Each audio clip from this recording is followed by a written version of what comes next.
5 o'clock, a man convicted of luring a young girl off school grounds for sex. He will not be spending any time in prison. Our 10 News reporter Steve Fiorina is joining us from Vista, the courthouse there, with more on the judge's decision in this case.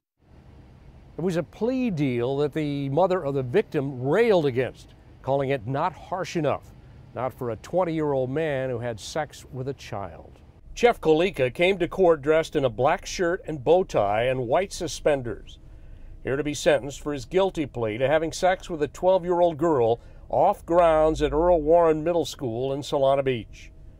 The girl's mother wrote a letter to the court, read by an attorney, calling Kalika a rapist. Your actions and assault has turned our lives upside down and caused a happy little girl's life to be ripped out from under her feet and put into a tailspin of depression, isolation, and bitterness.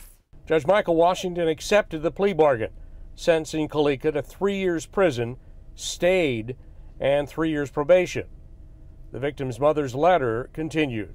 Your Honor, giving Jeff probation is not punishment. It's like giving a child a timeout with no severe consequences. Kalika was warned by the judge that he will go to prison for any violation of probation, including a protective order that he have no contact with the girl or her family, and he is to stay off websites where children are predominant. That's how he met her, something called Google Chat. You're out of choices. Kalika must also register as a sexual predator. He left court to a waiting car, covering his face as they drove off.